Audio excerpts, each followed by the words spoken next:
Hello everyone. आज इस lecture में हम पढ़ेंगे अंतःस्रावी ग्रंथियों के बारे में कि अंतःस्रावी ग्रंथियां कौन कौन सी हैं और हमारे शरीर में वो कहाँ कहाँ पाई जाती हैं। इसको हम लोग एक सिंपल ट्रिक से याद रख सकते हैं पीयूष ग्रंथियों के नाम को। एक दोस्त है, वो अपने दोस्त को बोलता है, पीयूष तेरे थर्मस में थोड़ा पानी है। तो पीयूष बोलता है पर पानी अधिक ठंडा है पर पानी अधिक ठंडा है। तो कैसे याद रखेंगे आप इसको, देखिए। पीयूष जो है इसे आप याद रख सकते हो पीयूष ग्रंथि,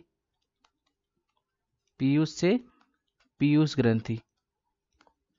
तेरे से याद रख सकते हो आप यहाँ पर टेस्टिस, जिसको वृषण भी बोला जाता है। थर्मस से आप याद रखना थाइमस। थोड़े से याद रखना आप यहाँ पर थायराइड।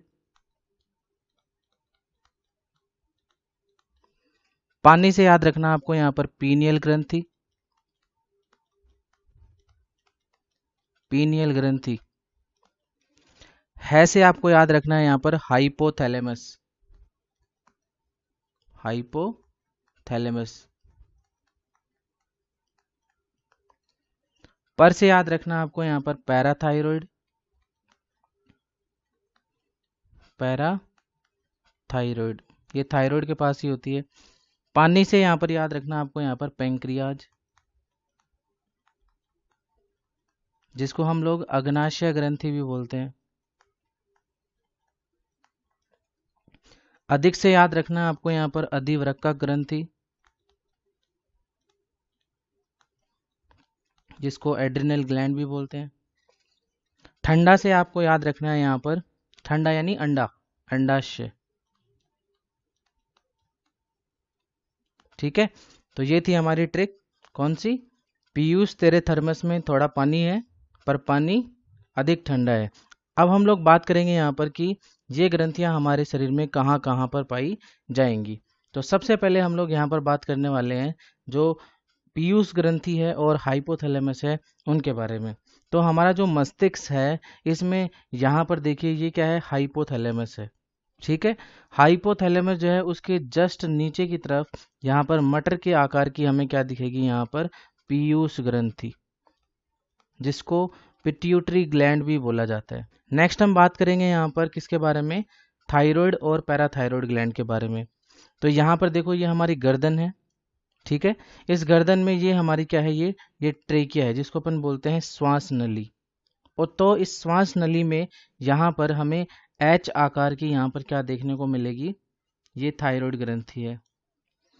ठीक है, ये तितली के आकार की भी होती है। तो ये थायराइड ग्रंथि है। इस थायराइड ग्रंथि के जब हम पीछे की तरफ देखेंगे तो पीछे देखो यहाँ पर चार हमें यहाँ पर इस थायराइड ग्लैंड के अंदर दसी हुई क्या मिलेंगी, हमें पैराथायराइड ग्लैंड मिलेंगी, पैराथायराइड ग्रंथि।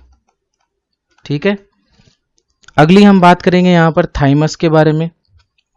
हमारा जो चेस्ट होता है, छाती होती है, उस छाती के अंदर एक बोन होती है, यहाँ पर एक हड्डी होती है यहाँ पर। ठीक है, पूरी इधर पीछे की तरफ ये यहाँ तक इस तरह से, उसको हम लोग बोलते हैं स्टर्नम। तो ये जो स्टर्नम है इसके ऊपर जो है वो हमें कौन सी ग्रंथि मिलेगी, यहाँ पर थाइमस ग्रंथि। ओके, अगला देखेंगे हम लोग यहाँ पर किसके बारे में, अग्नाशय ग्रंथि या फिर पेंक्रियाज के बारे में। तो इस डायग्राम में आपको दिख रहा होगा कि ये हमारा क्या है, ये हमारा पेट है, जिसको अपन बोलते हैं आमाशय, स्टमक। हमारा जो पेट है यहाँ तक जो है ये हमारा आमाशय होता है। इसके आगे की तरफ जो है वो हमारी छोटी आंत जो है वो स्टार्ट हो जाती है। और जो छोटी आंत है इसका जो पहला भाग होता है उसको बोलते हैं हम लोग ड्यूडेनम। ठीक है, तो ड्यूडेनम जो है यहाँ पर देखो एक सी आकार की क्या बन रही है हमारे पास में, एक ड्यूडेनम है हमारे पास। तो यहाँ पर ड्यूडेनम जो है इसी से देखो यहाँ पर बाद में साइड में सटा हुआ है, यहाँ पर हमारे पास में एक पत्ती के आकार की ये ग्रंथि है, जिसको हम लोग बोलते हैं अग्नाशय ग्रंथि, या फिर इसको बोल सकते हैं हम लोग पेंक्रियाज ग्रंथि। ठीक है, ये पत्ती के आकार की होती है, पत्ती के आकार की। ओके, नेक्स्ट देखो हम लोग बात करते हैं यहाँ पर किसके बारे में, वृषण के बारे में, वृषण ग्रंथि के बारे में, जिससे कि टेस्टोस्टेरोन हार्मोन क्या होता है, स्रावित होता है। तो यहाँ पर दिख रहा होगा आपको कि यहाँ पर तो जो नर होते हैं उनमें एक थैलीनुमा क्या होती है, एक भाग होता है जिसको बोला जाता है स्क्रोटम। तो स्क्रोटम के अंदर जो है वो हमें ये जो है ये दो हमें क्या दिखेंगे, यहाँ पर हमें वृषण मिलेंगे यहाँ पे। तो ये हमारे शरीर के क्या होते हैं, बाहर होते हैं। यहाँ से क्वेश्चन भी पूछा जाता है कि वृषण हमारे शरीर के बाहर क्यों पाए जाते हैं, हमारे शरीर में क्यों नहीं होते। तो वो इसलिए होता है बिकॉज हमारे शरीर का जो तापमान होता है वो 37 डिग्री सेल्सियस अगर है, तो वृषण का जो तापमान है वो 2 से 2.5 डिग्री सेल्सियस क्या होता है, इससे कम होता है। और 2 से 2.5 डिग्री सेल्सियस कम वाले तापमान जो है 34 से 35 डिग्री जो तापमान होगा, उसी पर यहाँ पर हमारे पास में जो शुक्राणु होते हैं उन शुक्राणुओं का क्या होता है, निर्माण होता है। अगर तापमान 37 डिग्री सेल्सियस है हमारे शरीर का, तो वहाँ पर शुक्राणुओं का निर्माण नहीं होगा। नेक्स्ट बात करेंगे अपन यहाँ पर अंडाशय के बारे में। ठीक है, अंडाशय जो है वो किसके अंदर मिलेगा, हमें मादा के अंदर, जबकि वृषण मिलता है किसमें, नर के अंदर।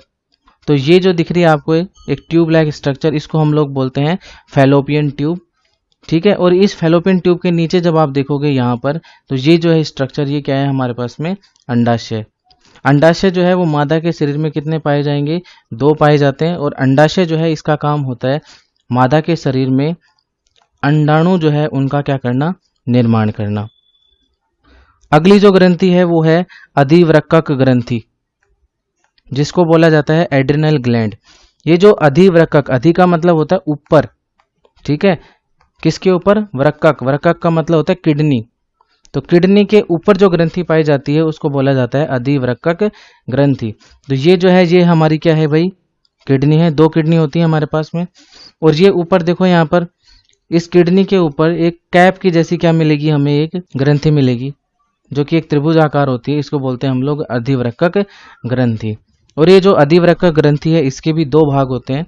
इसका जो अंदर वाला जो भाग है ये, इसको तो हम बोलते हैं मेडुला, और जो बाहर वाला हिस्सा होगा इसके बाहर, उसको बोला जाता है कॉर्टेक्स। ओके,